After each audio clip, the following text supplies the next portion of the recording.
Hello, welcome. I'm on vacation right now in Maui. No, wait, hold on, just wait a minute. Hold on. Wait, this is the Cutting Edge Review, and I am your reviewer. And today I will be doing X-Men First Class, the next X-Men film in the successful franchise. And I like to call this movie the Austin Powers bye-bye of the whole X-Men franchise. It kind of reminds me of, when I first saw this movie, it kind of reminded me of Austin Powers a little bit.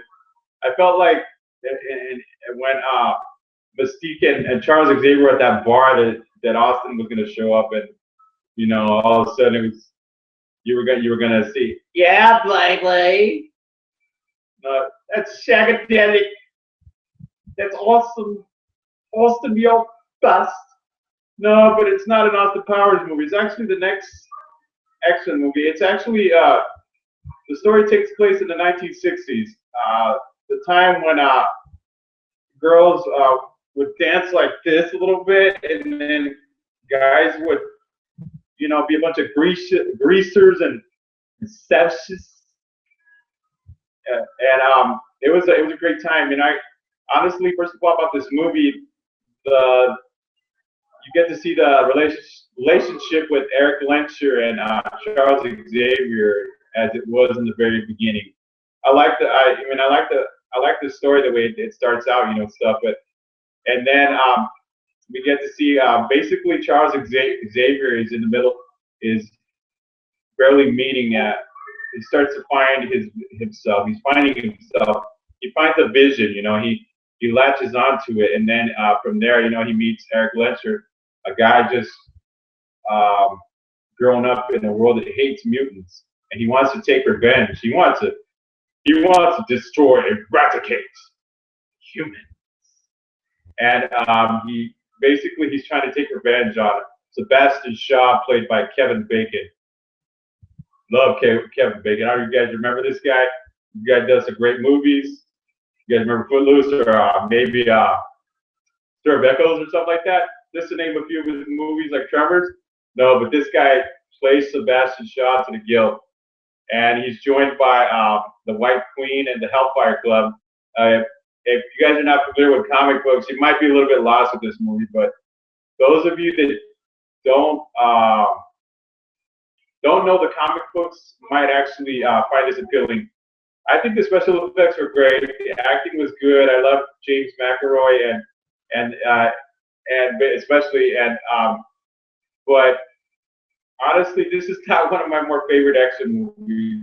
To be honest with you guys, this is a review, and I'm just being honest with you guys, okay? And this movie, I gave this movie an 8 out of 10 because the special effects were great, especially when Magneto lifts up that whole submarine and stuff, and then or when he stops those nuclear warheads from hitting the island that the X-Men end up fighting the Hellfire Club in. And you get to see you get to see Mystique's origin on here by Jennifer Lawrence. And I said before in my X-Men The Last Stand review that Rebecca Romijn says Mystique hands down, just not just in looks, but just overall performance. Because Mystique, that's what the name is. It talks about mysteriousness. You don't know where she's going to be at, whose side she's going to be fighting on, or what she's going to be doing, or who she is going to be. She might change in to somebody else. Like that Fasha, that gold member from Austin Powers, gold member. No, just kidding, guys. And so she's kind of. It shows like a really touching scene when Mystique and Xavier meet for the first time. They're in a kitchen, and she's totally hungry. So, and she's trying to eat something, and Charles finds her there, and then that's kind of how you get to see, like, that's what these early movies did. They didn't give us the notion that Mystique, Raven Darkholm, known by her real name, Jennifer Garner, did not. There was no relationship between him and Charles Xavier. In this movie, you kind of explore it a little bit, and then they explore Oh, Nicholas Hoult is on here. The guy who plays Beast. Another, they get to explore like the origins. It's kind of like an origins movie to me about X-Men because the original X-Men comic was released in 1963. So, you know, back when things were, you know, we had the Cold War still going. We had the problems with El Salvador, and you know, what I like about this movie is not the capitalism. I like the like, you know, the overall tone of it. Like I said, it reminds me of Austin Powers meets X-Men. And you know, you get to see a lot of 1960s cliches and everything, all that good stuff. You know what I mean? Isn't it awesome? Yes, isn't it? It's amazing, isn't it, guys? Yes, they think so. And this movie's kind of like, it doesn't really talk about the other X-Men movies. It kind of, you know, gives you like a notion, oh yeah, this is how the X-Men got together. This was their first actual mission. This was the first team, you know. But there's one character on here that I didn't understand was there, but I'll let you guys know. The girl who plays Angel, okay, that I have no clue where she came from. I don't know who she is, not even for being a little bit of a comic book nerd when I was younger and stuff, because I'm straight up from the hood, dog. Didn't have too much time for that kind of stuff. And she played by, I don't know, I'm not familiar with her work at all. I don't know who she is, but she kind of like goes out of place in this movie to me. And I mean, I think the character development on this movie, especially these are your lesser known, your mock, like your standby characters, and a lot of times they get lost in the shuffle here. But I'm going to notice something. I kind of think she didn't fit in with the movie. And Angel was actually an Archangel. If you guys know, it's a male, not a female. Doesn't have little mosquito wings or anything like that going. Doesn't look attractive or anything. It's a guy, dude. And I'm just trying to figure out why they made it into a woman. I guess they thought it'd be appealing to some 18-year-old, 21-year-old adolescent boy. Just kidding. I have no clue why she's on there at all. And Azazel, some of these other characters, you know what I mean? And they got characters on this movie I'm not familiar with, and I know the X-Men pretty well. And basically, Magneto devises his plan and decides to act. He wants to start a revolution.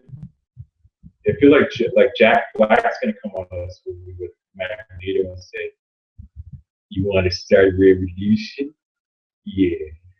And for some reason, though, and see, you know, these things, like especially because when you think about, okay, Magneto's kind of like a Malcolm X type character. He wants people to know that he's proud. He wants people to know he's not going to be oppressed. He's going to go kind of fight back a little bit with force. In Magneto's case, he wants to destroy human existence, you know. And the X-Men intercept him, and I mean, like I said, I thought that part though when Magneto deposits a little quarter into Sebastian Shaw, Kevin Bacon was kind of funny, actually. You know, like you guys see that, you know, that part where, you know, it's like he was in Las Vegas playing a slot machine. He decided, you know, I think I'm gonna use his forehead for a slot machine right now, and then I'll deposit there, see how much money I get. That's what happened. I mean, basically, Magneto got pissed off, and he went like this to Sebastian Shaw with his head. So basically, this movie is not one of my more favorite. It got praised by the critics. It had good reviews. It did really well in theater. A lot of people liked it. But honestly, me, being that hardcore X-Men fan, I don't like it too much. But I'll watch it every now and then. I do watch it. It's just every now and then, though. It's just like that. It's at least watch X-Men movie by yours truly, your cutting edge reviewer. And okay, you guys, and I'm gonna be doing the X-Men Dies of Future Past. Yeah, baby.